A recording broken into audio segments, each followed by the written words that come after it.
What's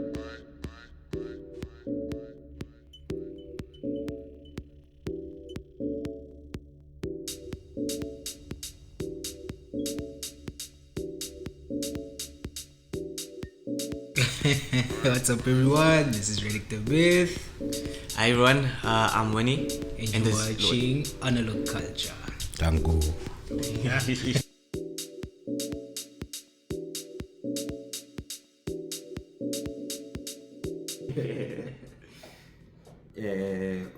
Hi, gentlemen. I'd like to say welcome to Cape Town to Radic. First time down here. Yeah. Welcome to Winnie on the show. Awesome. First time on the show. Thank you for having me. Thank you very much for your time, gentlemen. I'm definitely sure you know this means a lot to me.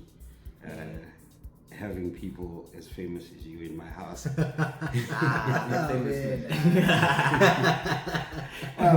To you, you might not be famous. To me, you're not average Joes. I mean, the owner of Garden Grooves. Solid now. Man. Hey, gents, welcome to the show, man. It seems like the struggle is real. For those that are watching, we've been trying to record for almost an hour now. Almost an hour, yeah. Almost an hour now. Looks like we're good now. Yeah, it looks like we're good. I hope we are. Gents, I don't know. Radic has been on the show before. If you want to check out a lot of the conversations we've had before, you can go to the that show that we did. Winnie is the first time on the show. Winnie, I think I'd like to give you an opportunity to just tell our viewers who's Winnie Deep. I used to be Winnie Deep, firstly. It was about 5 years ago. Then kind of 2019, I felt I just needed to switch things up a bit, change my name to just Winnie. Trying to drop the deep, not kind of box myself into one thing. Yeah. I'm also the owner of Garden Groove Music. We are a record label and events, a monthly event showcase. And we are within the house space, and we've been having a good time. Yeah. Literally, you've been doing Garden Grooves for some time now. Yeah. Okay. What do you experience in terms of event hosting? What are the challenges that you've been actually Number faced one, with? you're gonna get gray real quick. Great. No, 100%. Look, one of the challenges that we have faced over these 2 years is just like kind of dealing with venue owners and like that. Yeah. Initial start off with it like it's all good, it's all happy-go-lucky until they're done with you. Then you're on the next hunt for the next venue, and it ain't easy. Then also the other big challenge I would say is also like finances. Yeah. That's because like I mean, it's not always not always green. Like you're gonna have some tough months, and you kind of have to overcome that and just look to the next one, and you gotta stay consistent. Yeah. Otherwise, this industry can forget you really quick. Yeah. Right? Yeah. You can say that again. Up to so far on the record label side? On the record label side, like it's more of a passion project, I would say. Yeah. Yeah, we've been doing the record label for about 7 years. It is more of a passion project, but like it's really fun, like finding those gems, those artists like no one really like kind of looked at first. Yeah. And coupling them with the more known producers like to remix their work and like, just to give them that extra push. You know what I mean? Yeah. Yeah. But Radic is someone that like I mean we've worked with before, and he already has a name, but it has still been brilliant working with him. Yeah. Yeah. You enjoying the passion project? I am. I don't think I will ever stop unless my ears go deaf. Then that's I'm forced to. I'm gonna have to sign musical for feeling of the vibrations. If it feels good, that's good, man. Yeah. So how are you managing? Like no. Let me. I'll go back to the start. As artist, right? How are you managing the financial climate in a sense of a lot of artists have been complaining about the drop in sales. Yeah. And they're working it out with streaming. So they're compensating the drop in sales with the streaming. How have you guys been managing to navigate that, considering the climate currently? Yeah, do you wanna? I feel like I'll go first. on my end, if you look at the industry now, people who buy music a lot are DJs.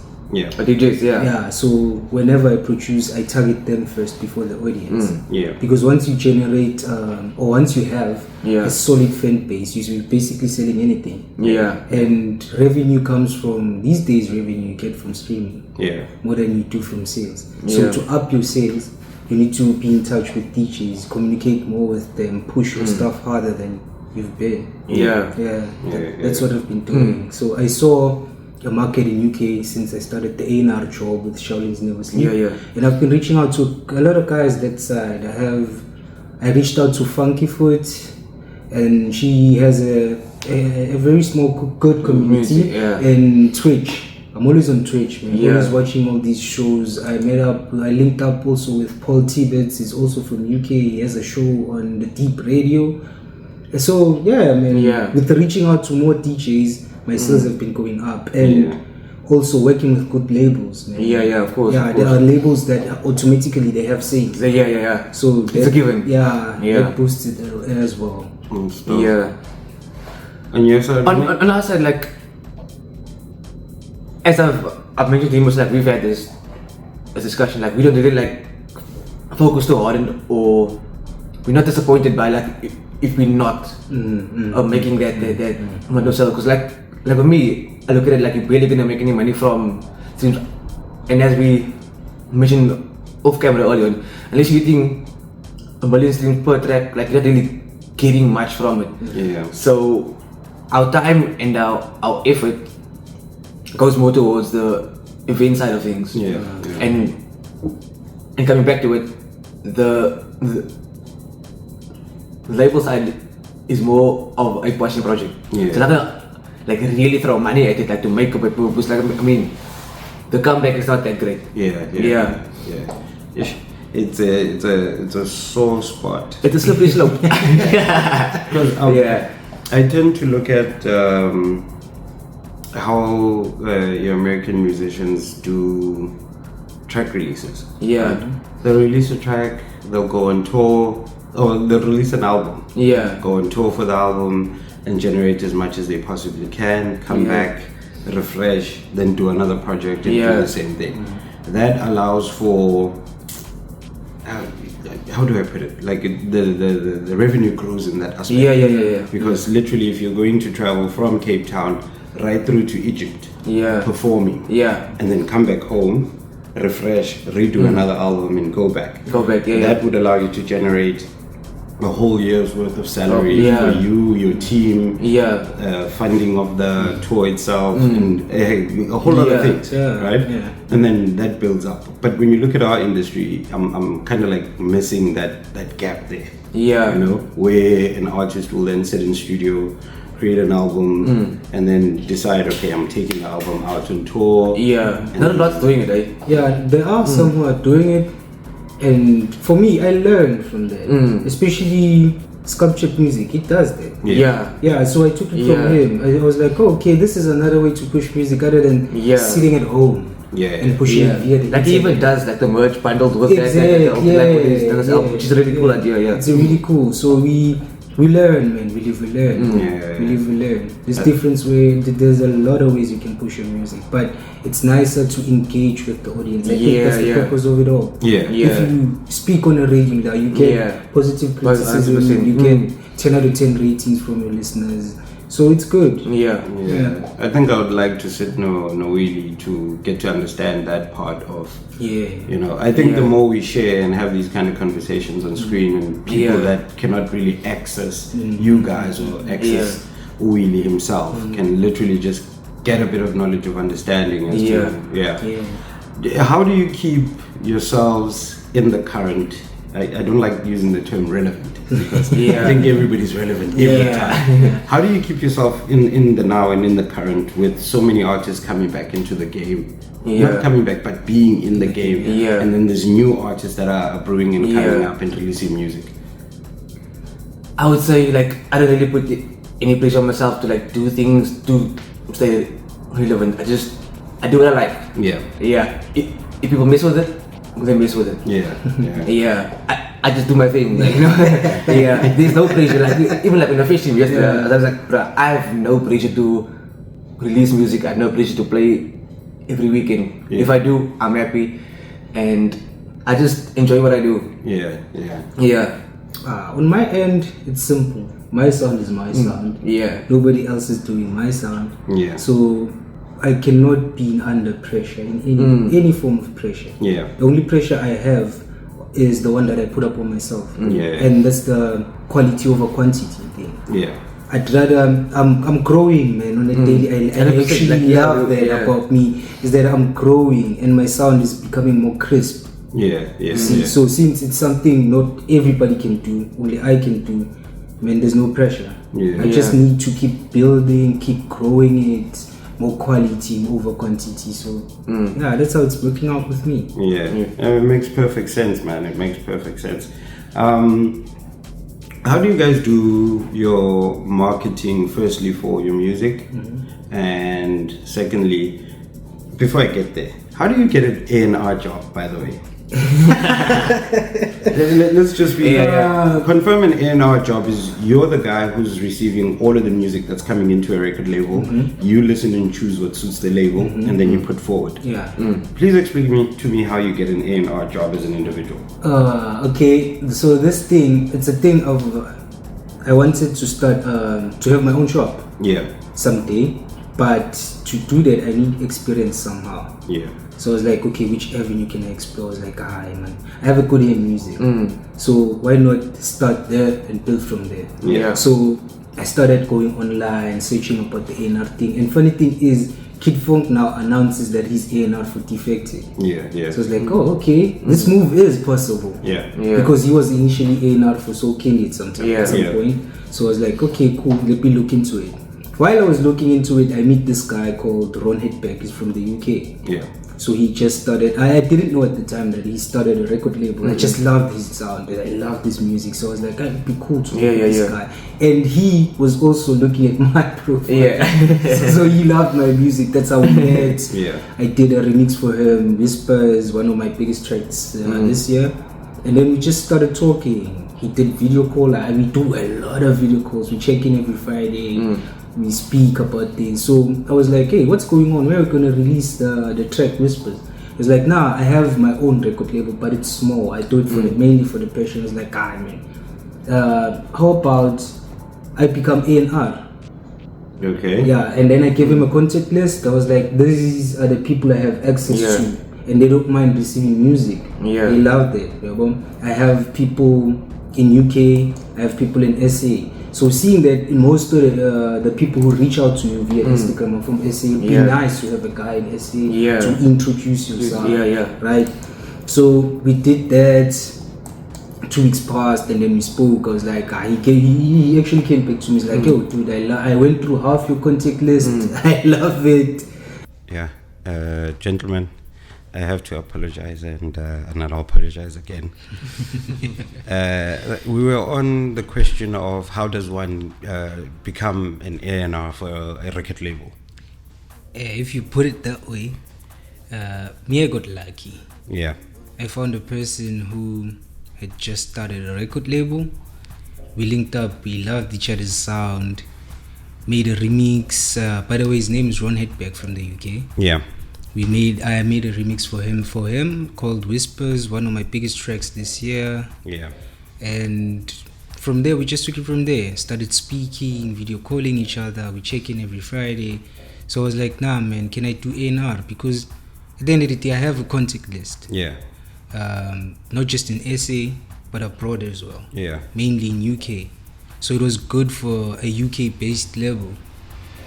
You see, so and I have guys, man. Most of my friends are producers. So we can get people for remixes, and then we just hit it off. Man. I got that you gave me the job, and I started working. What's the name of the record label? Shaolin's Never Sleep Records. Is it? Yeah. They release deep house clean. Yeah. We do deep house. Okay, cool. Yeah. Cool. Now we'll check it out. Yeah, who are some of the artists that you guys have released? So far, my plan as a A&R is to first get a catalog, so that when we start allowing people to submit, they know what type of sound we're looking for. Okay. Yeah. Okay. So far I've got one of my boys Chinese to do a remix, and he has another one coming up.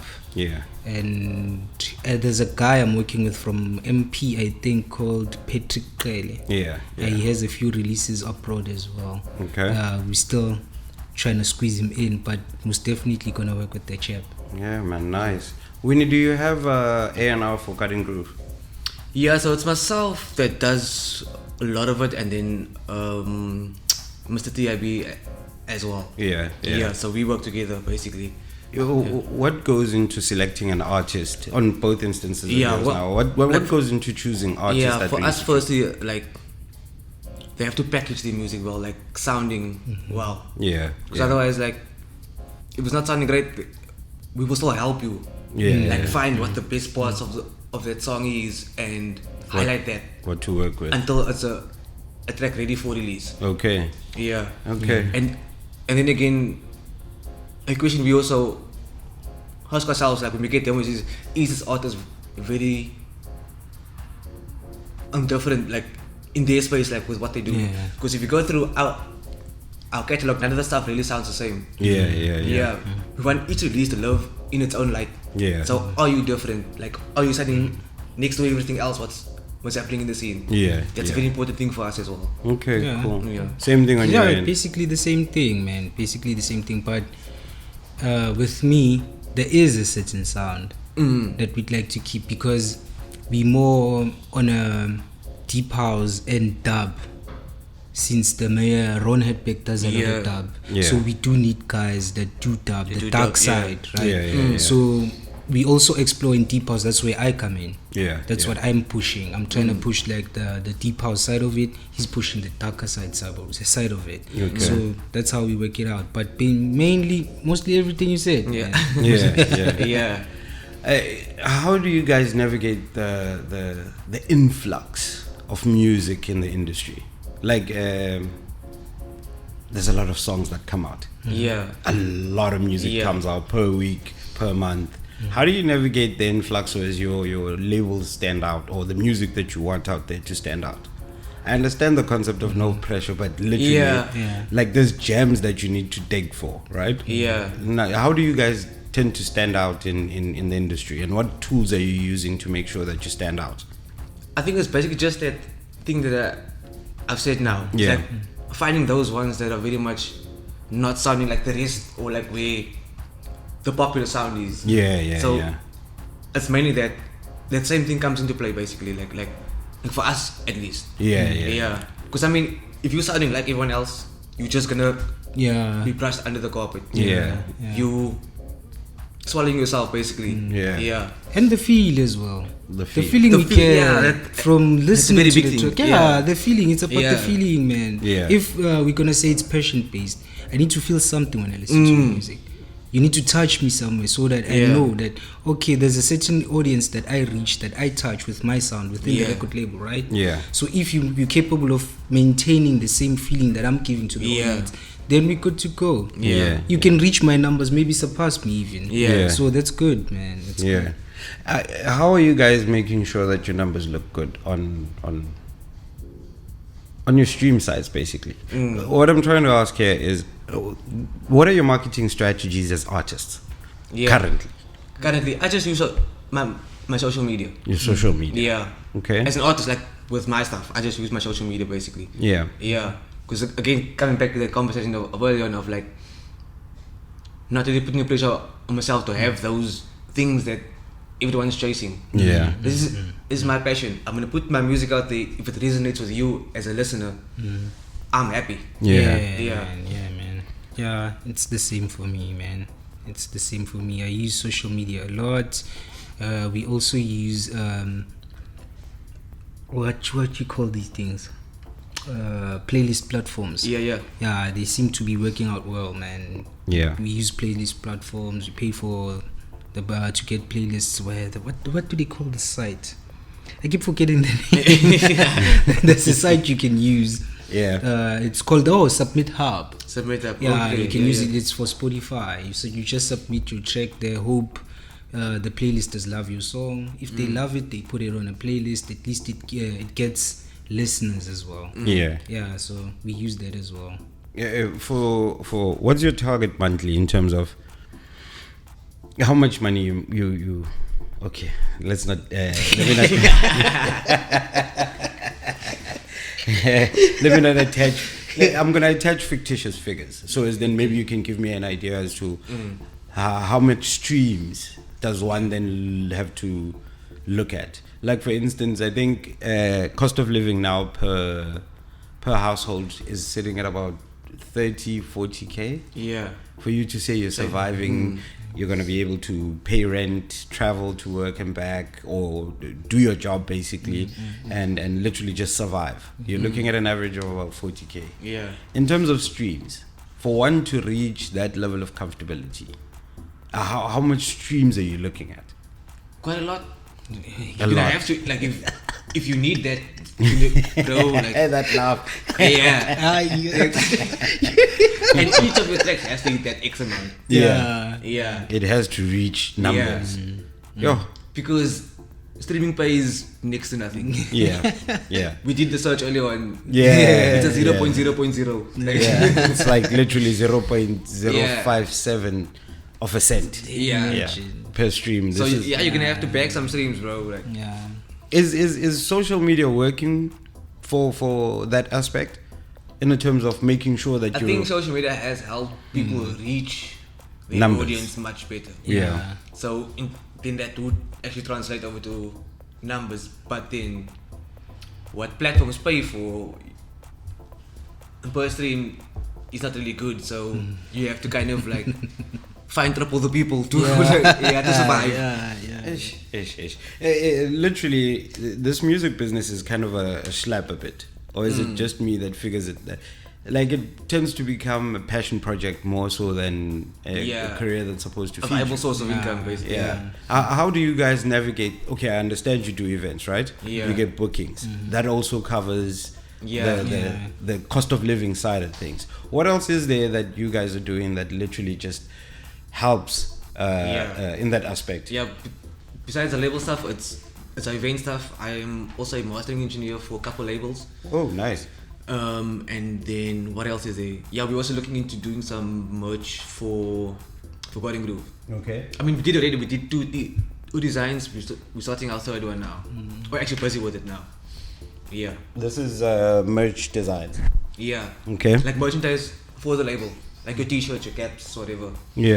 Clothing basically. Okay. Radic? Me, I haven't ventured to that space yet. The only move I did was do this A&R job.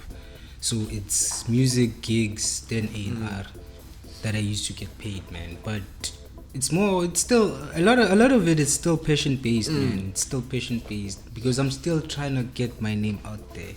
So I'm doing anything and everything music related. I'm still learning, man. I'm still learning. Are we always learning this? We live, we learn. We never know everything. I was reading something the other day that said each and every year make sure you find a skill that you can teach yourself, and particularly in the field and industry that you're in, so as then it can enhance your projection going forward.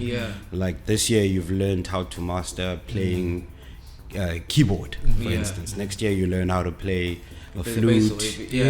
While doing that also you learn marketing, you learn project planning, you know, that kind of thing, particularly if you're A&R for the record label. It helps in terms of understanding certain things. So literally every year teach yourself a new skill. That can then be applied. That's basically what I'm doing. That's basically if I wanna own a record label of my own one day, me going into A&R was the first step I took into the business side of music. Yeah, and once you step into the it's a whole new world. You know what you want, It's a whole new world, man. It's a whole new world. So I'm just taking it one task at a time. One task at a time. Yeah. Let's talk about your current releases. Winnie, what do you have that's out there? My last release was called Feelings Coming Over. Yeah. That was a remix. There's also a remix by Leo and Black Congo. Yeah. Yeah, one of my favorite things to have done last year to release this year, actually. Yeah. Radic? Oh. Yeah, I did a lot. That's one's a machine.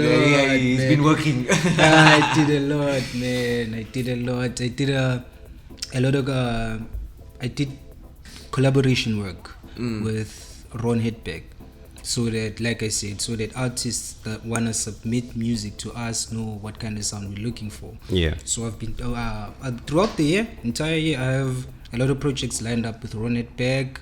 We have Chinese as well, and a few other guys from my hood. Yeah. And a few other guys from overseas. Yeah. Because we're not just deep house based. We did try what you call jungle, DNB. Yeah. Okay. We have Tony who does DNB. We did on our first two releases. He did remixes there.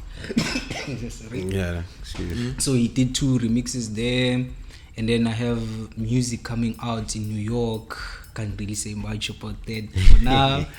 Yeah, we have a few contracts signed here and there, and I'll be making my return and stay true. I'm really looking forward to that. Man. Yeah, it's an experimental track inspired by the 3-step crackers I did on the label. Yeah. So I felt like somebody needed to represent that sound in SA. Yeah. So I was like, let me try it out and see. So Alan really loved the joint. He played it on one of his shows, the Selective Style shows. So if you want to listen to it for now, before it drops, you can check that out. Yeah.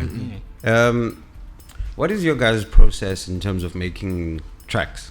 Like, this business can put you in a very state, mind-wise, right? You can either feel the business is not working and you go into a state of mind that then either discourages you or, making music is also draining in that aspect as well. And it puts you in that feeling. What's your guys' processes in terms of making music, and how do you overcome, I don't know, is it mental health? Yeah. How do you overcome issues of sometimes? How do you overcome issues of mental health within the business?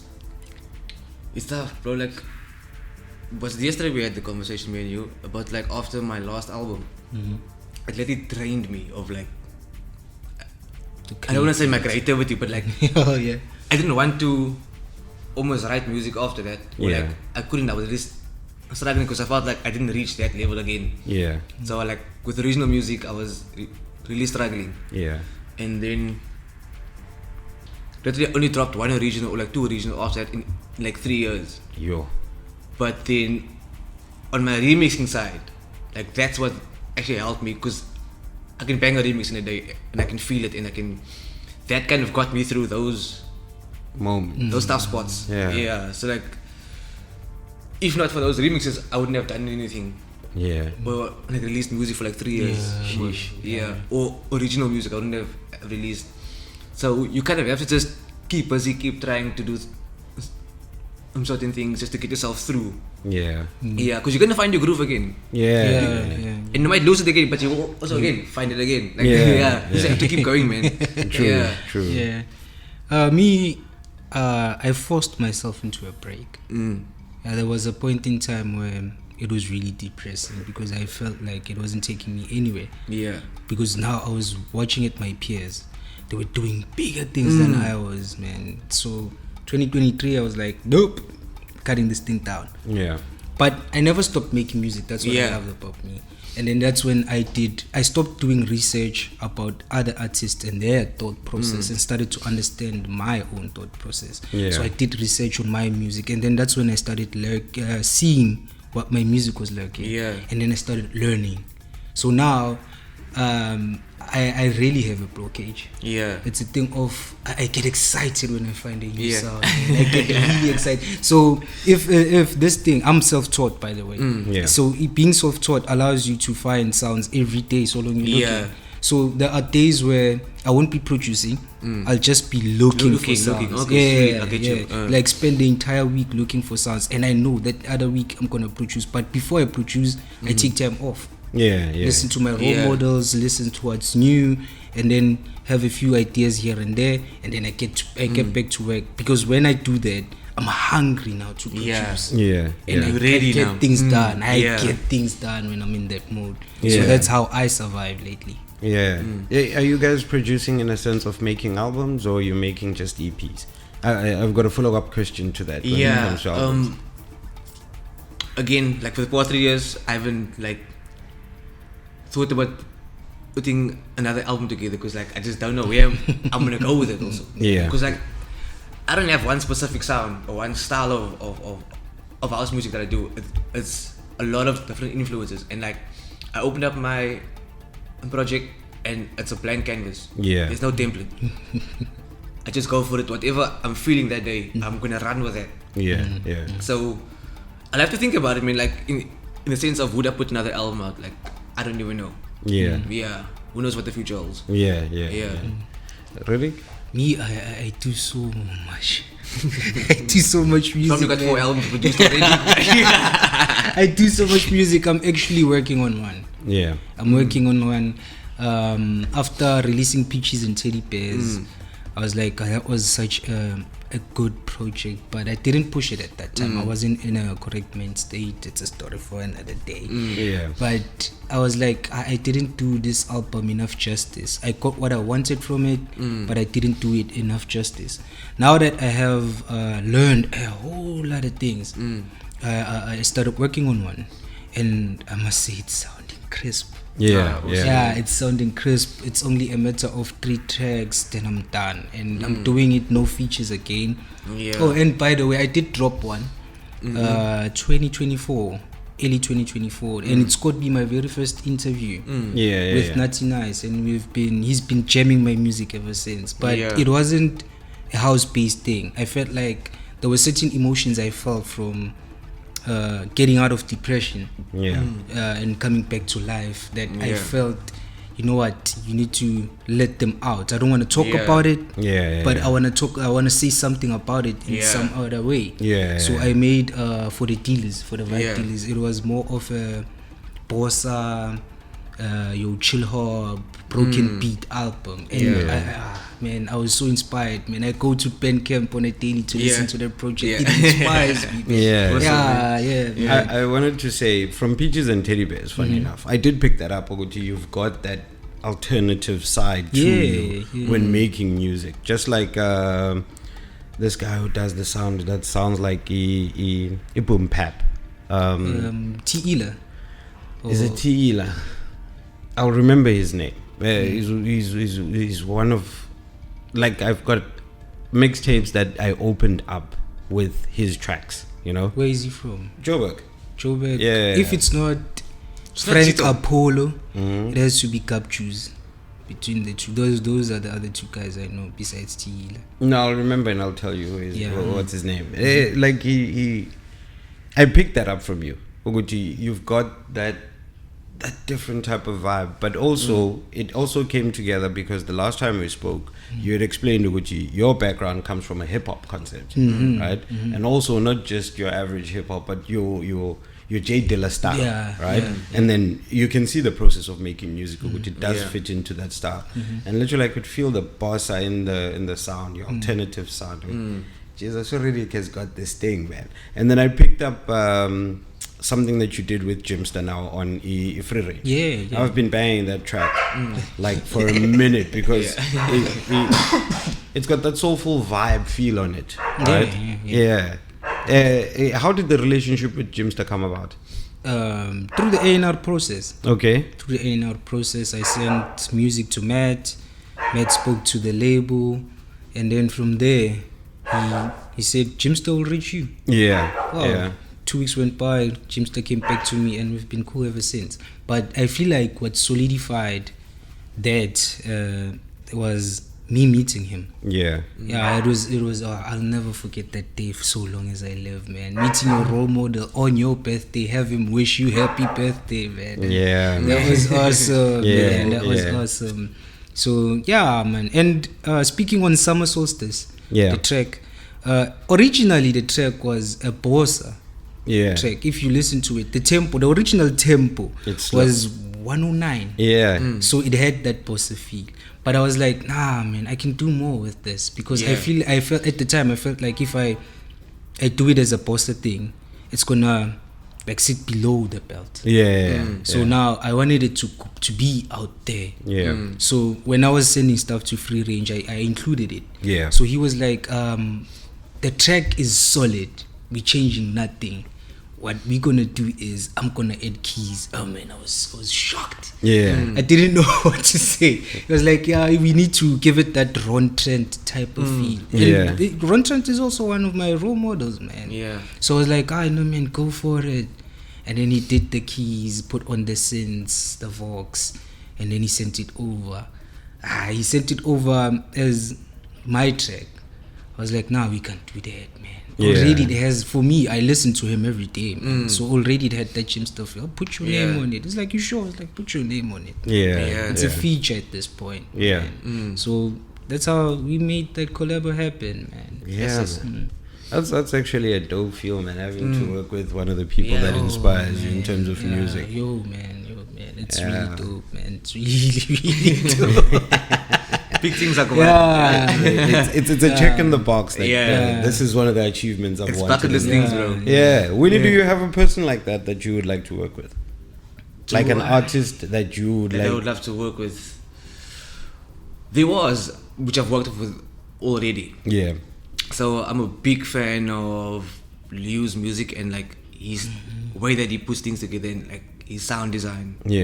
And was lucky enough to work with Liu on my last album. Nice. He's an amazing human as well. Then there was also like in 2019, myself and Amy found Oliver Osborne. He was based in Singapore at that time. And just immediately fell in love with his music. I kept tagging him in every single track that I found about him, hoping one day he's going to respond. Then just randomly he inboxes me and says like, hey, thank you for the love. Here's some fresh promo for you. I was like, oh, wow, thank you. But then before that, I emailed him. No, I lie. I inboxed his Facebook page. I was, can you please check that out? When they respond, show. Because then in that message, I asked him, are you keen to do some remix work and release on our on a label? We based in Cape Town, South Africa. He's like, yeah, sure, I'll do it. Then we had a couple remixes from him, and then his release happened. Then also on my album was able to work with him on a collaboration. Nice. Which was I love very like his sounds. It's very percussive and playful, and I really enjoyed it. I was like, and you an international DJ, so like I would love to work with you, and that came about. You're also an international DJ, because I haven't been there yet. Just because you haven't played overseas doesn't make you. Because then there's a lot of DJs. People go, he's an international DJ, but they've never played. You know. I believe that as the meantime you wouldn't call yourself a local artist. You call yourself an artist. Right. That local thing, that local DJ, local artist. I think it limits our artists to not see themselves playing further than they should. And if you can't dream outside of the space of course, it kind of limits you to local. So when you are going to end up doing local gigs because you don't imagine yourself as being a national artist or an international artist, you know. One of my biggest inspiration, Winnie Da Vinci. Winnie has played Ibiza way before anybody. He played the UK way before anybody. He played Miami, you know, and people still call him a national DJ. He's an international DJ, you know. And I think that's just that ideology of closing people in and calling them local. That should go out the window. Yeah. You know what yeah. the funny thing is about the topic? I never saw myself that way. Yeah.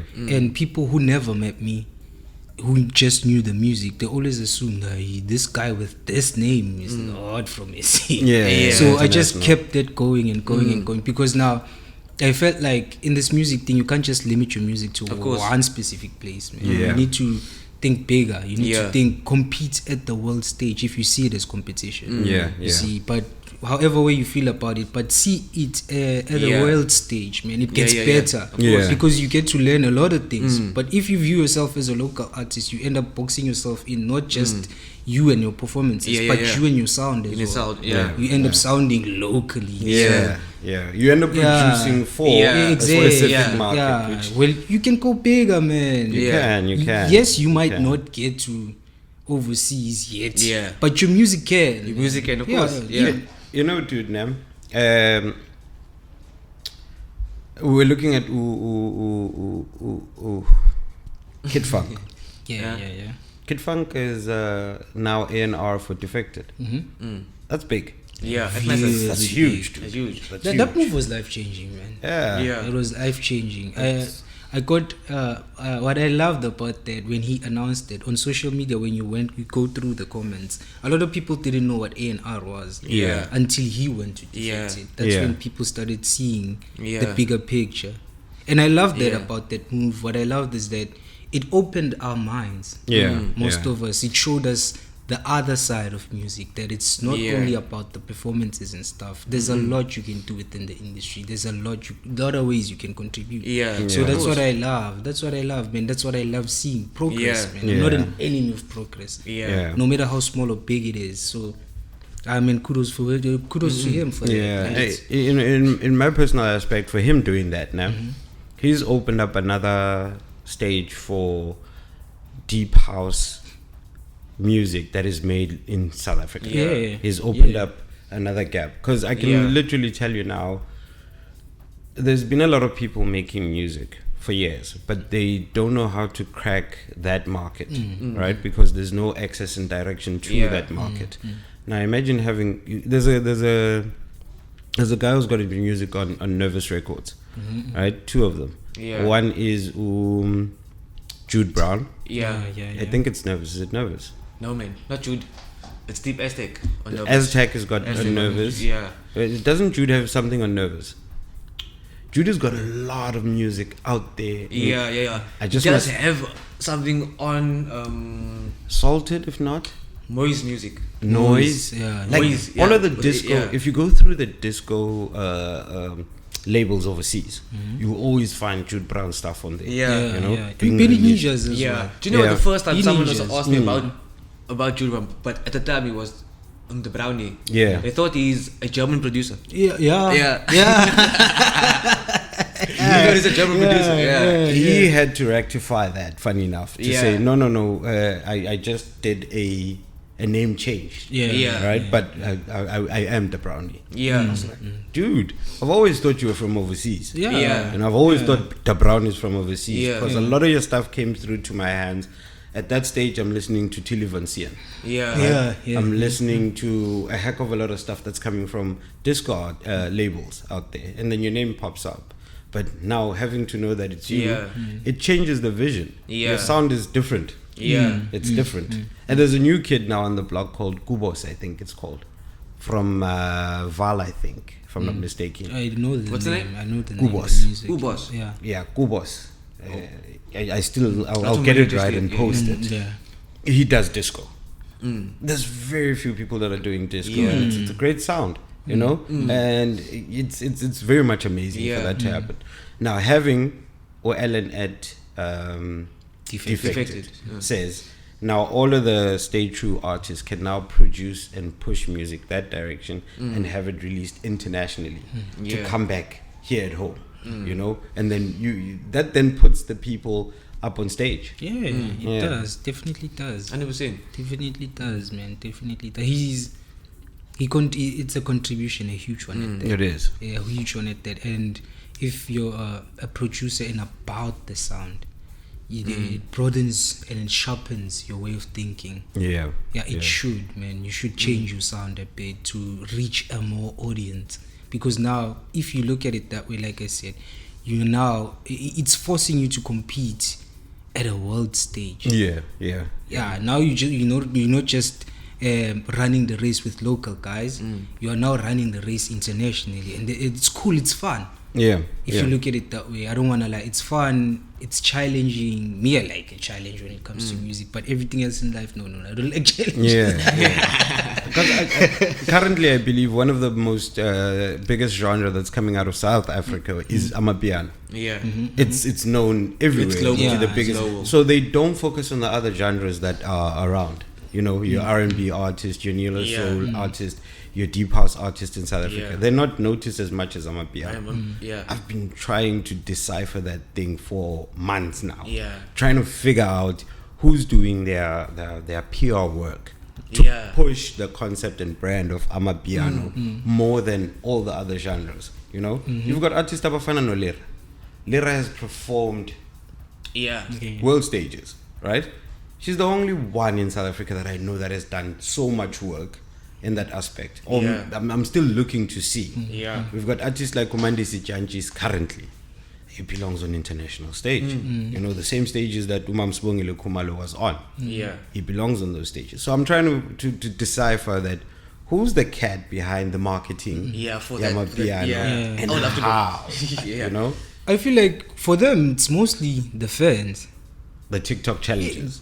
Best believe. Because they're all over social media. They're all over. They don't just pop up on local timelines. They pop up on every timeline. If you're gonna see a video of Japanese kids dancing to piano, and then shortly after that video, the algorithm obviously is gonna change. Now you're seeing a lot of Japanese people playing piano in their clubs, man. You should. You should know, man. The fans are also responsible, man. The listeners of the jungle are responsible, man. I feel like also like there's global focus on South Africa and our arts. And there's a lot of eyes here now. That also like kind of has to help a lot. Like with what's happening now with like, because I mean, as you also mentioned TikTok, bro, like literally every video that you would go through, you will see South Africans. They're taking over. I feel like they own TikTok.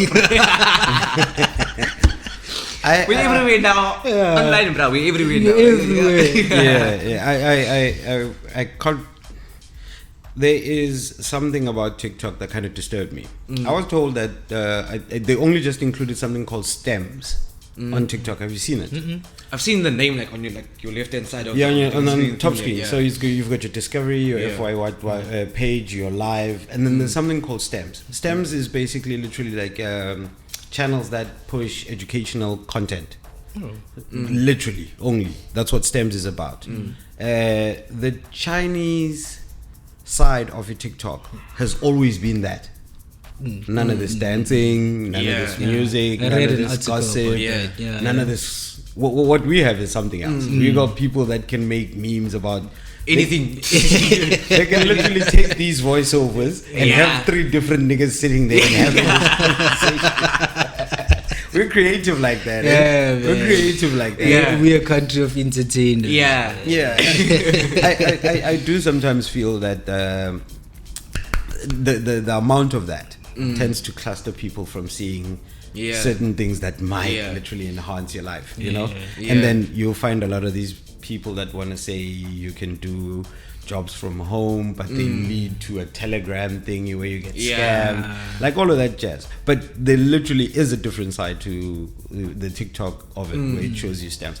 That had me in a frenzy to say, why aren't they giving? You know, one of the channels I follow, I don't know if you know Zimasam Vabas. He's a political analyst, a marketer. He'll go and take your, I think it goes as Mustafa on Instagram. He used to do these 60-second videos or 30-second videos. It's power packed with information, right? About a certain thing. He'll take one subject, he'll go and investigate it, and then he'll push it out. Right? They were very interesting for me because after listening to that, I'd go check. Is this? Now I have knowledge on something that I can follow up and literally understand. Because he did a lot of topics about things that I'm interested in. You know, I've never found anyone that does that with music. Power packs a 30-second video with how A&R works in a company, how royalties work, how Samro, what is this required. Never found that. There was one channel, I don't even know Shakira Dramat. Okay. So she used to run this company called That Network. Or she's still busy with it. She'd find certain individuals, and I was on one episode on like how things work in the industry. So like you kind of give like a, let's say, 15-minute masterclass basically on like certain things, and then you choose people who's in that expertise, and then that's your episode, and then you explain to people what's happening within that space. I'll follow her. That's the one channel that I do know of. Check that one out too. I'll follow her because but it's more for people that maybe want to get into a certain thing. You know what I mean? Like not like advanced people like that guy that you spoke about now. It's more like your 101 classes almost. Basics. But I think they help because 100%. If you're curious about a subject and you can punch it in on TikTok, and then it gives you a 30-second video on. From here, you can go and check this website. You can go check that website, and you can the ins and outs it helps because you go on your search engine and you type in royalties. It will give you an AI version of something, and then you have to go and still follow up. It does take you time to understand the process, but some of the wording, some of the information becomes vague. An explanation from somebody else might be easier. I think we should be doing stuff like that more. We should do more TikTok educational challenges. things. We should do TikTok challenges. There's one There's one that's killing me right now where this guy is singing and is switching on and off the light. I saw one this morning. And the singing, the chanting, the chant that he does. Una, wana, na, una, wana. That's the thing that caught me. That's the thing that caught me to say, let me just check these videos. And the only thing you see is people switching on and off. We should be doing those challenges, but they should be more educational in that aspect. You guys literally are here together this weekend. One of the reasons besides the event itself is that you're onto something. You're going to release music together. Yes, we are releasing music together, but Radic is first dropping his second EP on Garden Groove. Okay. It's called In the Hood. 4 beautiful songs. So please be on the lookout for it. I'll drop you some promos as well. It's an amazing piece. Then we've got a collaboration that we're working on together as well. Which will probably be later in the year. The process of you guys working together. How did that come about? I had this loop that I was kind of stuck with, but like certain elements of that song. I felt that Radic also kind of uses those things within his music, or it sounded like something that he could mess with and maybe get the best out of. And then sent it over to me. He said he really likes it, and he hopped on it. I'm still working on it. It's like, this is me, let's date. Winnie's such a dope producer, and from way back when we were still coming up, I've always wanted to work with the guy. So when he first reached out via the Colophane remix, I was happy, man. And it did so good. It did so good as well. And then I felt like, man, Chief, I owe you a full EP. And then we did Kuro Black. We did that. After that, I felt like Kuro didn't do justice. So I was like, man, I'm gonna do something strong. Do some more. I wanna do something strong. Like with the experience I got from working with FreeRange, I wanted to come back home and do something. So Winnie was the best guy. I mean, we've done work before, and he was already reaching out about the collaboration. And me coming to Cape Town, so I was like, he's the one who comes up with all these crazy ideas. So like, if you're coming here, let's do like a promo for the EP as well. So like, the mad scientist. You're like, let's kill these 2 birds with one stone. There we go. Confirm one of your tracks is on that vinyl that came out from Stage. Is it Stage 2 or FreeRange? FreeRange. What was it called again? Love kind of thing. Yes. Remember the one that Jade and them came out on? Yes. It's the same one. It's the same one. Oh, okay, cool. Yeah. You got a free copy? Yeah. I wish I did. Everybody asks that. I wish I did, but we worked on that one, and I was happy to see it sell out within the first 2 months. Yeah.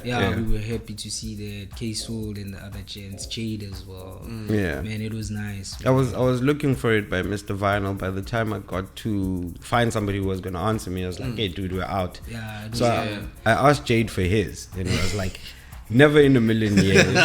Mine is way too special because the cover is signed by both HS and Chemster. Yeah. So I'm definitely not giving that one up. I can imagine. Bro. I asked Erofan Pierce a while back. Yeah. He's got a track that's on vinyl. Framed it. Yeah. Right? And vinyl lovers hold very sentimental spaces for their vinyls, you know. It's special for them. So he was like, there it is. I don't go around playing it. I can literally go and leave something whereby in 100 years somebody will be talking about it. They'll either find my interview online or they'll find something, but my name is sitting on a vinyl, which is, as we've seen, vinyls are timeless. Yeah. So literally, once your music gets on vinyl, 100 years from today, your vinyl survives whatever's coming. Yeah. Somebody's going to be listening to your music and be like, shit, who's this guy? You know? Is Getting Groove looking into getting into that market? I found this really cool website. It's kind of dropshipping, but for vinyl. Yeah. So we are looking into doing some vinyl releases. The first one will be my track, which was last released, Feelings Coming Over. So that will be the first Getting Groove vinyl release. Yeah, super excited about that one. Some hard copy things. So that doesn't that scare you though? The idea of selling vinyls. It doesn't scare me. Yeah. Because like there's kind of no risk with it. Like with this website, there's no risk really on you. So there's no upfront cost that you're gonna buy now 100 vinyls and then you have to sell them. So if people buy, like you get your split from that. If they don't buy, it's okay. So there's no risk to it. So literally they'll start pressing and printing based on the numbers of sales. I'm print on demand basically. Yeah, man. It doesn't really scare me, but I'm excited to buy it. Once you guys start promoting that, there's a vinyl group I'm in. A huge vinyl group that I'm in, and inside there, because you never know exactly whose numbers in there. There's comments by DJ Fresh in there. There's Jaws. You know, once that comes out, you should just send it through so as I can promote it in the group. There's an exchange of vinyl. Like literally, the vinyl culture is still alive. 100%. It's alive and kicking. You know, I followed the vinyl culture before I dropped on vinyl. Yeah. So now I had someone who's willing to press my music. So I'm going to have something on vinyl again this year. That's dope. So it's nice because it's gonna be my second track on vinyl, and I get to do it locally. Because the first one I did with FreeRange. So it was such a huge achievement, and it did so good that there is actually someone who's willing to put me on vinyl again. I love the vinyl space. I love to have it's a different feeling to have music physically. There's proper passion there from the whole community. That's why when I got mine signed, I also framed it as well. I played it once. I was like, I want to hear it. I played it. I was like, it's a job well done. I boxed it in, framed it, put it on the wall. Never gonna play it again. Give it, man. It's in safe hands. Literally, we are analog culture, you know? Bring it here. I'll put it safekeeping. Maybe in about 30 years, I'll put it on auction. I'll put it on auction. Then I wake up every day and that's the first thing I look at. Before I look at the first painting I ever did. I look at that. It's in between. There's a painting. So we had a date with my woman. We were painting. It was my first painting for her. She's a painter. She's a designer. She's all that. She's that type of artist. And then I'm in music. So we painted both. I was like, I these paintings, you know, the plan was initially she's gonna take what I do, and then I keep what she does. So I was like, nah. Every day when I wake up, there's 3 things I want to look at. When you're not here. First is the painting that you made for me, the painting I made for you, and in the middle I want that vinyl there. Yeah, man. So Sweet, I'm man. definitely not moving it there. It's the only trio there. You just raised something about the people that literally just give a lot of support to what we do with or without the idea of what the future holds. They're just banking on faith. I trust this guy and I'm pushing for these guys. How do you... I don't know how to ask this question, man. Like, the question is, how much do you value your partners? A lot, bro, a lot. Because like, she also understands this music thing, this house music thing, because she's a DJ herself. So like, she kind of makes things a bit easier. No, you can mention her name. That you can mention her name. Amy Modus. There we go. Shout out to Amy. So, yeah, I mean, her also being in the space like also makes it like kind of easy like to deal with things and stuff like that. Yeah. Because she understands. It's support structure, like it's appreciated. Bro. Yeah. And I do the same like with her because she also has her own struggles. I understand, but like we understand each other's journey basically. Like within this music thing, you know. Yeah. For me, it's when it comes to the love and everything else and the passion and the support, it's basically the same. But because she's in a different environment she's not in music, but she loves my music, man. She supports everything that I do. She advises me. Basically, she's my silent manager. So man, she's amazing, man. She's amazing, man. She's part reason why my sound sounds the way it does now. Music is different. Music is a feeling, right? Most of my music, especially earlier on, it came from a place of depression. Now my music is coming from a place of love. That's why I'm able to be soulful now. I'm able to be soulful. My sound is able to be changed because now I'm producing music happy. So it's different from back when I was coming up. And the music is sounding amazing because I know that I'm not just fighting for me, my family and kids. There's also a partner that wants to see me win. So I'm also fighting for her. There's that support structure. Man. When I'm beating myself up, she's there. She's the first one to lift me up. Shout out to Sunshine. We call it Sunshine. Shout out to Sunshine, man. You just raised something about management. I know, Winnie, you're under management. Not management. So they facilitate my bookings. Okay. So like that. Okay. No, management. Let's just give you. We're gonna take a 2-minute smoke break. Back on. Cigarette was nice though. Don't smoke, kids. Don't smoke. Don't do it. Management. I was asking about. So as I was saying, I'm not with a artist management agency. I'm with a booking agency. Okay. So like they will facilitate all my bookings. They deal with it. I don't negotiate with promoters. They do that on their own. On my behalf. They obviously take a fee from my set fee. So that's the first thing they said to me. Like when they sat me down and we're gonna speak, they said we are not an artist management agency. Like, we're not going to do that. Maybe in the future they will branch off into that. But I didn't need that. Also, like in the case, I wanted someone to handle my bookings. So they sat me down. We had a chat. I liked what I heard, and before we veer left, how much of your booking fee do they portion? It's between 10 and 15. On all of your bookings, or on just... like it will depend on like that fee that does come in, and then we will decide what they're going to, but it's usually between 10 and 15. 10 and 15%, 10 and 15,000.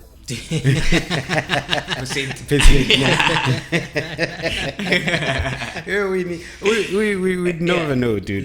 People are getting paid a good amount out there.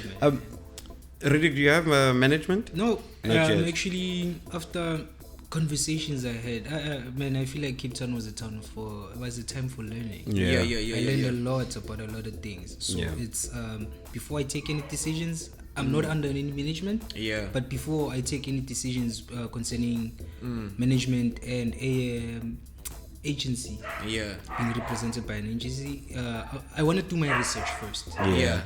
Understand how that works, how it functions, and only then I can take a decision. But take that next step. I'm grateful for Winnie for bringing me here, man.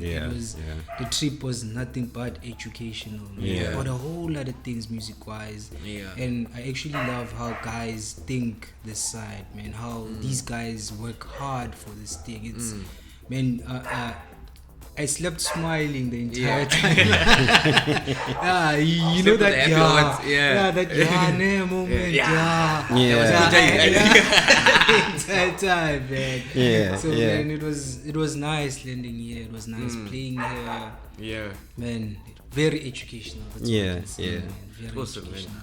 Just to follow up on that management artist and booking management. I get the booking management, so they just manage the bookings. So they literally would go out there and go sell you to venues and handle. Whoever comes in wants to book me, they go through there. Okay, that's actually dope because it alleviates the negotiation on your end of having to find people that say, "Hey, Winnie, I've got $2,000,000," and you know what your fee is. Like people take your bookings more seriously now. Because like when they're speaking directly to you, they feel like they can say anything maybe. Anything. So like Tez and Porsche concept when they book directly to you. And then now when it comes to an artist agent, what is the difference? What does an artist agent do, or artist management? Artist management, I think they deal with almost everything. Okay. Yeah. So they'll tell you everything. Yeah, you just do your art. They will do everything else for you, basically. Is it? Or at least my understanding of it. Yeah. They do a whole lot more. Yeah. What's the name of your company that deals with you? Ndo-C. Yeah. Okay, cool. What other artist agencies are out here in Cape Town? I know Jet Black. Jet Black is in Cape Town, yes. Yeah. Who else is in Cape Town? I don't know much, Who at Blank and Noah? Sorry? Who? So my agent is Shannon. Yeah. Okay. Yeah. Now, when we're done here, I want to go online and actually Google Shannon and see how, and see if I can't get her to sit where you're sitting and have that discussion with me, so I can get an understanding. But I think she works for the company. The company. She chatted with me like she's my booking agent basically. Yeah, but I think there are people that is above her. Yeah. Who found who? Shannon spoke to me. She spoke to you. Yeah, she found me basically. Yeah. Okay, so literally they were seeing your work and then decided, let's go get Winnie and pull him. Yeah. Into this. Okay, cool. Yeah. It makes sense. Any ones that you know from Joburg? I know Ashley. With Feeling Groovy. Yeah. Funchal as well. There's Off center. Off center. Those are the ones that I know of so far. That side. There's another one from Joburg that I know, but I think they a bit bigger. Flip side. I have never seen. They used to manage, or I'm speaking under correction. They used to manage Mpuhle, I think. I've never seen them. They manage beats by hand. Beats by hand. Flip side management. Yeah. Me and Mpuhle missed each other while she was down here because I actually wanted to sit with her and actually just have a chat. I'm literally. That weekend she played Elevation Nights. Yes. At Modular. Yes. I was there. Oh, she played an amazing set. Amazing soul. Yeah. Amazing soul, man. You know, We House has brought a lot of connections between Cape Town and Joburg artists. A lot. Like I meet a lot of people at those events. Yeah. And you've opened up the same door, funny enough. That now we've got a lot of artists coming in that are literally, people that you want to see on a regular. Yeah, you want to see, and they're coming through for Garden Groove. Yeah. What is your take on Cape Town, deep house, and radio? And radio. Yeah. Radio, like as in the sense of like playing our biggest house music as well. Our biggest radio stations down here is Good Hope FM. Yeah. What else do we have again? Heart is Heart here. Heart is here. Yeah. Heart is here. KFM. KFM. KFM is here. Do That's you know it. what? There's no Cape Town show that I know of None. for house music. None. For real. Whereas Metro FM and 5M, which is now in Joburg, and they each have the show. Yeah. Well, not anymore with 5FM.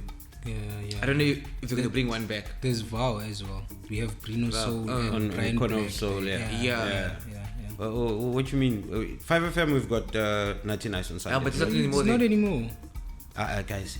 For real, man. Well, I was switch up now, like everyone, shattered. yeah. I was shattered when he announced. He announced, I think, March was his last show. Yeah. Dude. End of March. End of March was his last show, man. Yeah. I didn't get that part because end of March I was listening to Copa Afro Soul at a residency there. For the month of March, right? So I was catching those Sundays very frequently. Yeah.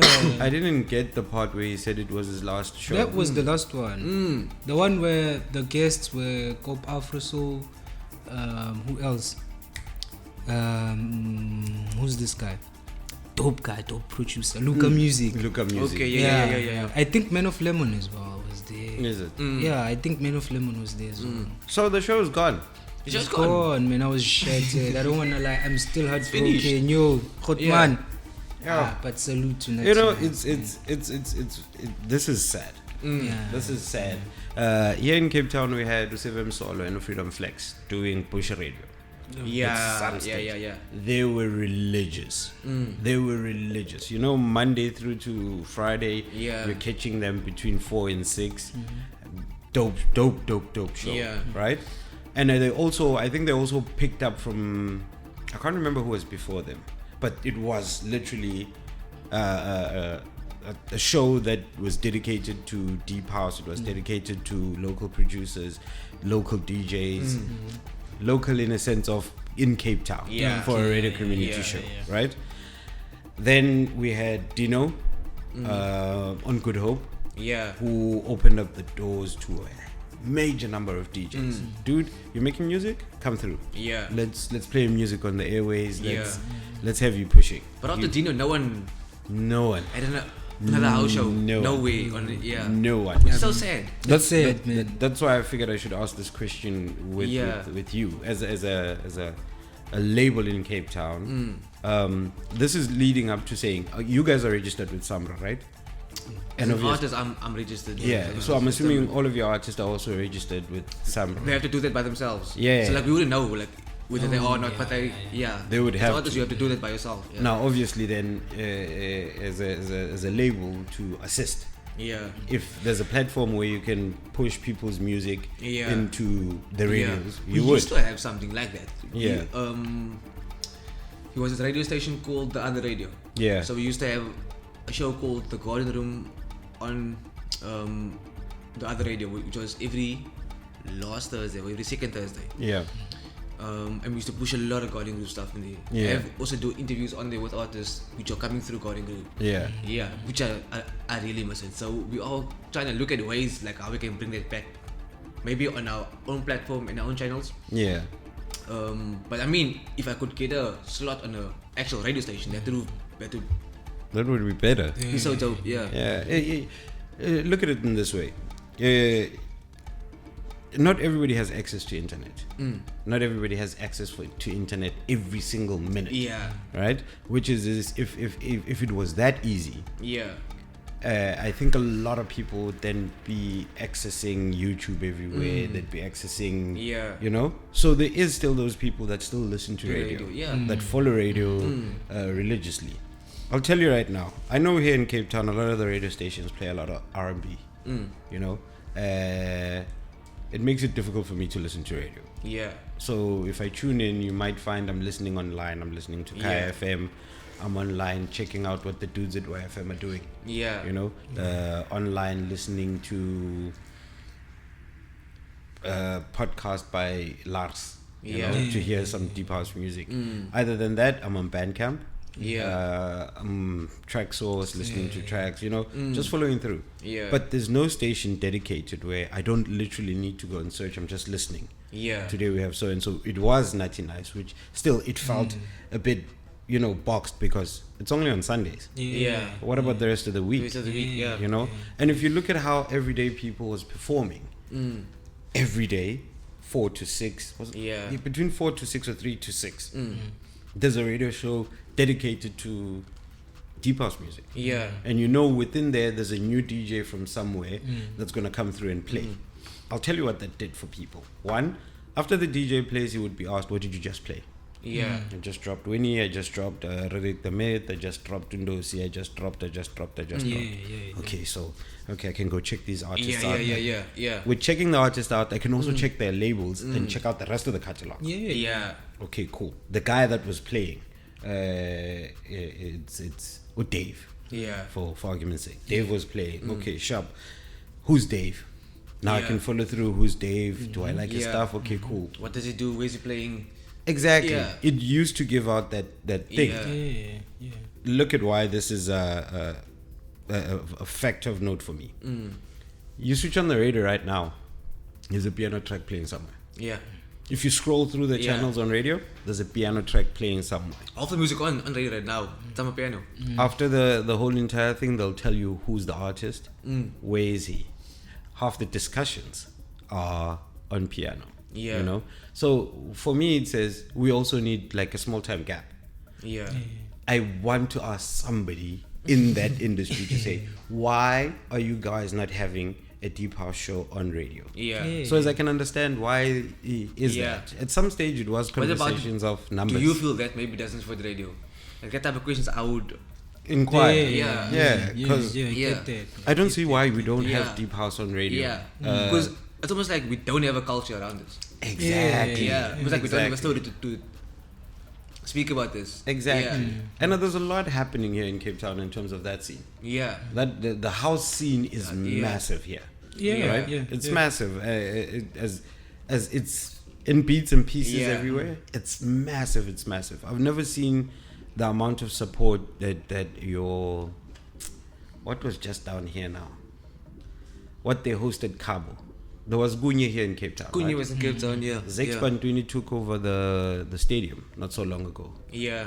Greenpoint Stadium. Yeah. I think it was the first time I've ever seen anybody host an event at Greenpoint Stadium. You know, because it's normally just closed up. It was also this year, like early in the year, I think him and Mikasa was DJ Kent. Taxon and Pierre. Yeah. And there's another festival that just happened now. I don't know whether it's a Cape Town Carnival Festival. Yeah. Have you ever heard of that? Cape Town Carnival? No. Yeah, it was just on now, and somebody was saying to me, if you've ever looked at their lineup, it's always the same. Yeah. As if aren't you talking about the Alexi Day, the KFM party?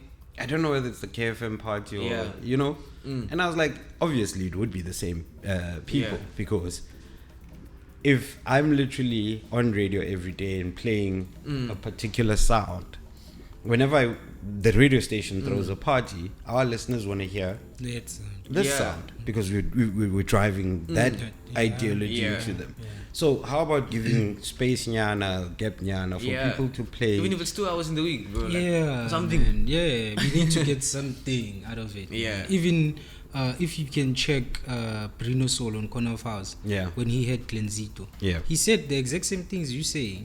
That he feels like the country is neglecting our deep house, and our deep house is so good. It is. And I even posted the same clip on my TL. I got the clip from Bruno. Cool guy. Extremely cool guy, dude. Oh, and I can tell you right now, he's a flippin' dope spinner, that man. I can't remember where he was. He came down to Gefu's this one time. Brings a bag of vinyls, bro. He starts spinning, right? You think you can tell where he's going. You can't. But he is playing such dope tunes. Tunes I don't know. And literally Bruno will literally play a set that's got 3 or 4 tracks that come from those days. You know? Like literally he played a Kemetic Jazz track some other day, and I was like, what is this? I Shazammed the track, came back to check exactly where does this. It's a track that came out in, was it somewhere between 98, 97. Yeah. I had never heard that track, right? And I should think I'm an avid deep house listener to say I would have heard that. I don't know the track. Yeah. Yes. Then we started discussing that concept. At that stage, if you think very carefully, the artists that were being perpetuated across South Africa was the ones on compilation. Yeah. And we never went out to go and check, because then I'm not a DJ most at that stage. At that stage, I'm just a listener. Right? So if I've got the compilation, I'm done. Right? I'm good. The DJs will go and buy the vinyl. Listen to the 2 tracks on side A, they choose a track and do that same thing. And it really was an interesting concept when I listened to Uprino. He's too dope. While I was in Jozi the last time, I actually did go to Eval. And I sat with him and we had a chat. He's one of the people on my hit list actually when I go back to sit down with him and have a a conversation. And literally try and open up this door of radio talk. I don't see why. Man. Even now I want to sit down with that guy and have a chat with him. Man, I like these OGs so much because they have a lot of information.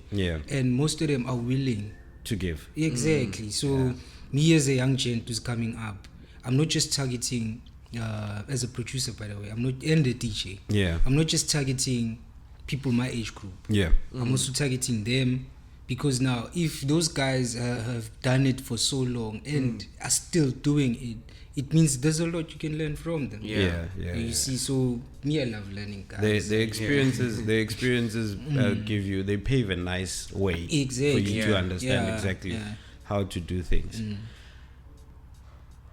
I don't know of any OGs in Cape Town besides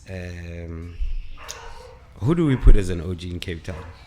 I can't put Neil as a OG, but he's also got a dope collection in terms of vinyls. And Rosano. He's also got a dope thingy.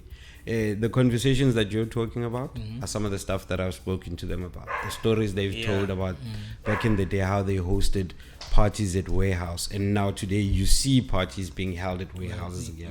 You know, it's kind of coming full circle, because now people are taking those ideas and saying, it could work out dope in this instance. Winnie, who do we talk to if we want to get on radio? Who did we talk to?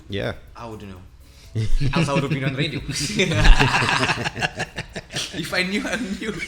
Man. If anybody gets to listen to this part of the conversation, please hit me up either on social media, or hit me up in the comments to say, this is how we find direction onto the radio. And I think as Cape Townians and South Africans, I think we need to advocate more for our music to go on radio and be listened to on radio. Because also there's mechanical rights for people. 100%. There's also, what do you get from radio? Which royalties besides? It's needle time. And mechanical. Needle time and mechanical. Okay, while we're still on that, dudes, you've been, I'm sure between the two of you, your catalogs are over 100, right? Over 100 tracks. Like tracks wise? Me, I'm over 100. You're over 100. As an artist. Not yet. Over 50. Okay, if I take Winnie Deep music and the remixes. And Winnie music. And the remixes, I would say, can possibly be pushing 100. Pushing 100. Why? Winnie Deep, I was doing that for almost 8 years. And then Winnie I've been doing now for like 4 or 5 years, I think. Okay. Where are the music videos? Bro, it's a competition I handle with myself. No, I have this track with TIB. It's called Table for Two. So the song is actually about my two friends and their love story. And they're getting married soon. Okay. So I actually want to do a music video for that track. Okay. It released 2019. Or 2020. Okay. It's funny how. Still carry on. I don't know. Sorry about that, though. It's funny how the last time I sat down with you, we were speaking about this. And for me, I feel like I haven't found that one track yet. I haven't found that one track. I can say, let's put visuals on this one. Okay. I haven't found that one track. I mean, in my catalog, I haven't used a lot of vocalists, number one. And I feel like if I'm gonna dive into that space, I'll need a vocalist. A track with vocals people can sing to. You get me? So I haven't done that yet. I was actually thinking about the song that we are doing. I would actually love like okay, cool. Like seeing like where we would end up with the song. I would actually like to maybe try to put a vocalist on that. Yeah, we can get that done. Yeah. And then you maybe have something to put like onto a music video. I see. Put on the put on the checklist now. Vocals must go in the notes. I think the last 2 tracks, if I'm remembering clearly, that have videos that were significant was At Jazz, something it did with Osunlade and it released. And Julian Gomes. And Julian Gomes. Those were the 2 that I remember now that FKA Mesh. FKA Mesh got a video. Yes, it got a video. Got played. Its first airplay was on MTV. Is it? Yeah. Which track was that? I don't quite remember the track, but I think it's one of the first early releases when he started his own shop, September Blue. Yeah. First. Is that the one with Lazarus? I think. I'm not sure about the track now. I don't want to say something like Yeah. But I remember he did do a music video. Chronicle Deep did one. For Ai Baba. Yeah, it has a music video with Lihleza and Latik. No, I'll go and check them out. I haven't come across them. Again, I'm channel old, not a very big fan of DSTV. I don't know why. I never got to it. Right? So literally I'm on streaming sites and so I'll just go and check it out on YouTube after this to see how do they look like, and maybe advise the next person who wants to do a music video is to try this route. I know I was with Yogi Loco and Udux. They shot a video very recently. I must just check if it's out yet. But the main thing is you never see a lot of deep house videos and music coming from way back. Also, another thing that you never find in deep house is radio edits. You never. But they are there. They are. I'm seeing a lot of them. Especially recently, 2023, 4 and 5. I get more in international record labels. You find because now most of the tracks that we make, remember, they're long. So I'm seeing a lot of edits. Plus for Spotify, man, people don't want to listen to a track. People's attention span is very small. So we see a lot of edits. Even my tracks, my FreeRange release on Spotify, it's edits. It's basically radio edits. I was gonna say to you, the only tracks I've seen with edits are majority from the UK because of what's it called? BBC Radio. BBC Radio. They do play local artists' music on the radio, so a lot of the radio edits are coming from the UK. I've never seen an EP that I've bought that's coming from US, Germany. Locally, it's very few people that do radio edits, but the other 2 countries, I've never seen radio edits on their EPs or albums. It's always from 7 minutes, 6 minutes, 6.5 minutes going up. That's I guess speaking about that, sorry, about the time on a track. Right now, Vic Lavender just released an EP, right? I've seen it, it's got a vinyl EP like one. Some of the tracks are like 12 minutes long. He that guy. The last he is that guy. He is that guy. The last release I saw from Vic Lavender was The Message. Yeah. The tracks are pretty long there. There's a 9-minute track there, 10. But he is that guy for the way he constructs his sound. The track makes sense. He keeps your attention. So same as Natty Nice. His tracks are long. His tracks are long. That EP has got 2 tracks I'm loving very now. It goes at 6 minutes, the whole track changes. It changes. It literally, you would swear the DJ just mixed another track. And it's still the same track. And it's so good. It's so good. Do you see yourself doing that amount of time on a track? 12 minutes. 12 minutes. 11 minutes. It depends. Like, if I'm in that headspace and the arrangement is cool. I think like if you're doing stuff like that, your arrangement has to like really keep people entertained and keep the attention. Otherwise, just a 12-minute song. Because I suck at arrangement. Okay. Yeah. Now I know this facts, bro. Like I always struggle with it, man. Yeah. So would I be able to actually do a 12-minute track like that? Yeah. Yeah. That's the real question. Yeah, I think it would take you a couple of days, man. I have had songs which is maybe like 8-9 minutes. Yeah. There was one remix I did for TIP. I think that song is like 9 minutes. Yeah. But I think I know that one. I think I know Cyanide that remix. Yeah. On Kalushi. Yeah, but like I had enough to like stretch that song out. Yeah, work it out. Yeah. Me, I'm getting there. You're getting there. I'm getting there. I just need the right people. I feel like to do that, I'm gonna need a pianist that can properly lay out a solo performance. Yeah. So there's a few guys back home I reached out to about the thing. It's just that now I haven't produced the proper beats for that. The guys is Shamrock and Uncle Sansa. They're both guitarists. So I'm looking to get one on chords. And get the other one to do the solo. Okay. So then I'll do everything else. So as soon as I make the proper beats, I think with 3 of us combined, it's gonna be long. It's gonna be a very long track. Yeah. And it'd be nice to put such a piece on vinyl. Yeah. It'd be nice to have such a piece on vinyl, man. Have you noticed that whenever you're making music and you actually use an artist that plays an instrument, as opposed to the whole track being produced on a machine? It adds a different flavor. That's a human touch. Human touch. I was about to say the same thing. It's the human feel. It's the human feel. The other day while we were promoting that track on Deep House Space, shout out to Voxman. I was asked, what do I think about Fruity Loops apparently now has an AI assistant. Right, for music production. I was asked, how do I feel about that? I'm gonna throw that question at you guys. How do you feel about AI assistants in producing music? Dude, I feel like a lot of people are complaining about it, almost like it's gonna take over. But AI is only as good as your prompt. Okay. So if your prompt is very basic, it's gonna give you something basic. If your prompt is detailed and what you actually want, and that thing is helping you in the best way, then use it. Your approach?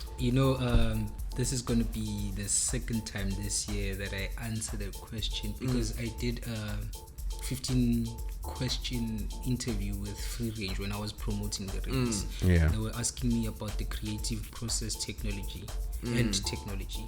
So for me, AI, I like to do things raw, man. Even my music, you can sense that there's a human touch in it. I don't like my things to sound digital. Because now if they sound digital, the next person with a PC can make exactly what you make. So now to be different and maintain consistency and growth, I feel like you need to get in. But what technology is in the music creative side, it's merely a tool for me. A tool that makes the process better or simpler. But I don't like things to be simple in my production. I want them to be hard. I want to feel every punch in every kick, every head. Like I want you, when you listen to my heads on speakers, I want you to feel like there's blades crossing your ears. You feel the bass line must hit your entire body, your entire chest. So to do that, I need to press it. I need to at velocity, like you said that. So you're literally making music with an intention. Exactly. You're quite right. I had reserved feelings about the AI being part of the production, because I don't. You can use it to mix, master. Or for it to check whether your mixing and mastering is up to par. But saying that you're gonna make a track and you're gonna tell from start to start. I've heard some AI things, but it sounds whack. Like it does, eh? Yeah, it's very cheesy. But can I say? But then again, like it comes down to also like what you're asking it to do. I also feel like the genre as well.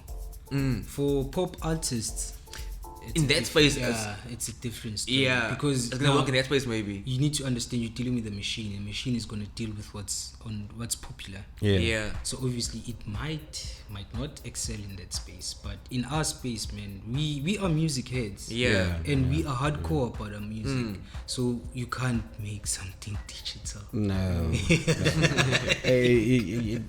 Even those, it pains me to see that it takes away. Music is art. Music is art. When you when you select tracks to play, they're particular. They're emotion invoking. They make you dance without you thinking that you want to dance. You know. And when it hits and you feel like, oh shit, this is. You know, it makes you happy. Now, having to put an AI feel into that, the song is made by a machine, right? If I don't know, it might hit me. But if you tell me that this was made by a machine, my mind will automatically switch to say, now we hate this track. Because it's AI made. Right? It's AI made. How can an emotionless concept give me an emotion? How can it move before you knew it? You know. So I'm really two sides about it. It's okay. It can help you struggling with arrangement. Hey, let's arrange this patch. I did this, and it gives you tips. Try this. Try that. Like how.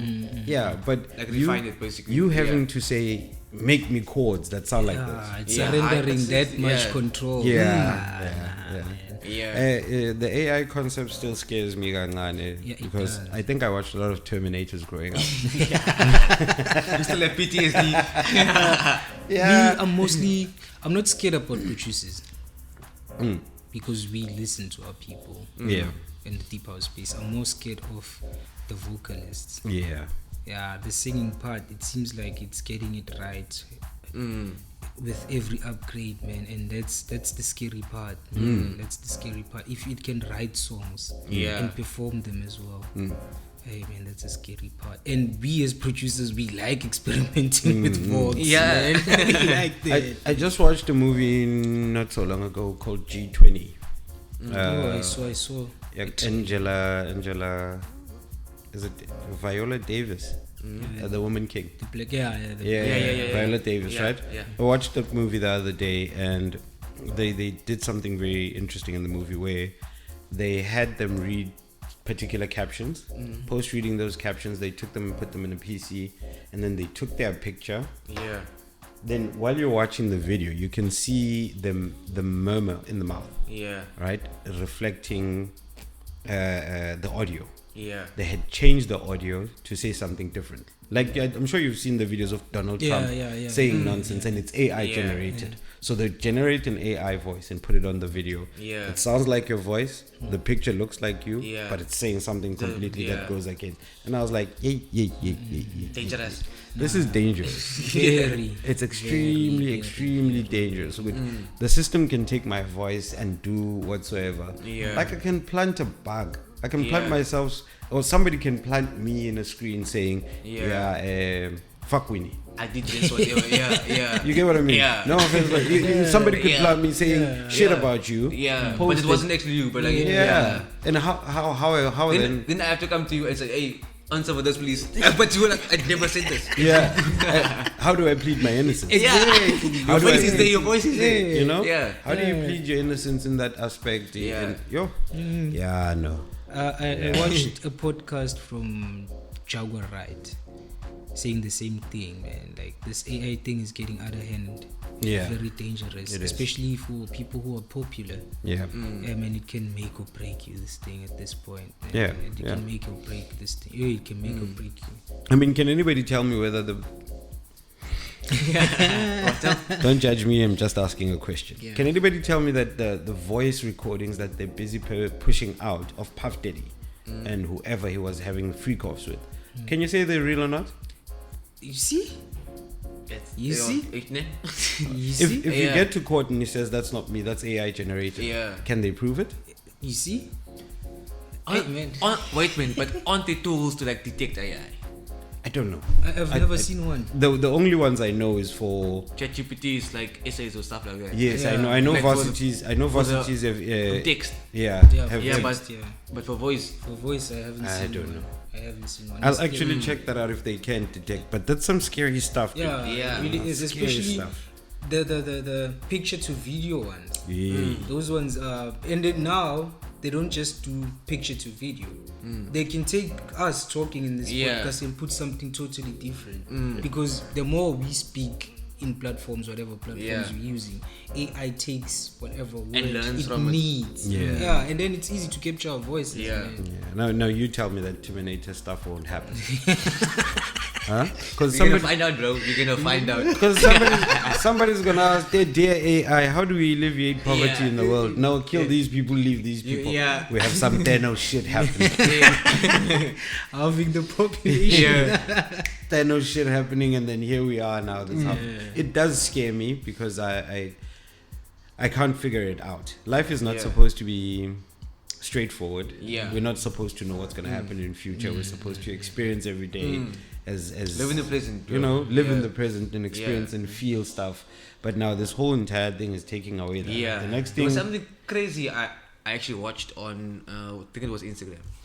So this guy basically asked AI, how will you take over the world? So the whole explanation was basically, I saw a bunch of TikToks about that. So in short, what AI kind of explained to him was now how AI will do it, but then like at the end he says, and the crazy thing is that you've asked me to take over. I didn't just take over. I didn't take over myself. You've asked me. You've asked me to do it. Now imagine we've got kids coming up in this world and that kind of thing. The next thing you know, everybody's a slave and you have to work particular hours and tells you this is how much food it will sustain you and dangerous. What pills to take, what not to do. I know. Literally, I think they should get it right while I'm still in existence. Lifespan should be at about 80 and I'm gone, and then everybody else figures out their timeline. It's really scary, man. And it's not just about music now. It's not just about music. Artists as well, painters and drawers. It's targeting everything within the entertainment industry. And most people who, like you said, not everyone has internet. Most people who not on internet don't even know what's happening. So it's nice that we get to discuss certain things. For those who watch what we do, at least they know if they didn't know what's going on. Especially for artists, man. I saw a lot of beat machines by AI. You just go in, you tell it to write chords at a certain scale and it does that, and you even tell it the genre, man. So it's scary. It is. And somebody was saying with this kind of talks and these kind of judgments towards the AI, we're being backward in terms of technology, but also you can't help have a little fear nyana as to what is this going to turn into. We'll see in the future. We'll see, man. We're gonna find out. Gentlemen, I still have a lot I want to talk to you about, but as we know, Radic must catch a flight, and Cape Town traffic can be a mess. Just to lay it down, we should be looking out for a drop of your EP on Garden Cruise, and then we should expect a release from the two of you, a collaboration track collaboration project, basically. What else should I be looking out for, gentlemen? Some more Garden Groove parties happening. Okay. Your side? I don't want to jinx it, but album. Not saying I don't want to put a date on it because now I'm gonna have a lot of questions and a lot of backlash about it if I don't drop it. But definitely an album. Let's see where you end up. Definitely an album. I want to fuse the sound I did with For the Dealers and the house I've been getting out, and now that I think about it, the new sound, I haven't dropped a lot of it. But I'm about to. So man. Are you gonna have a pseudonym for your bossa sound? No.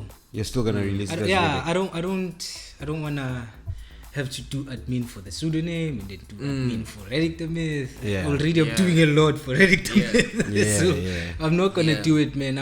For me it's that sound is how I express myself. Yeah.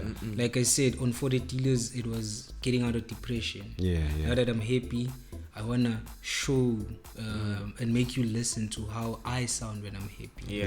Yeah. So I wanna express myself as Radic The Myth through and through, man. Through and through. I'd love to have a studio name for dub, my dub side, because I don't feel like I'm gonna go back to that side, because it needs me at a certain headspace to be able to produce music that dark.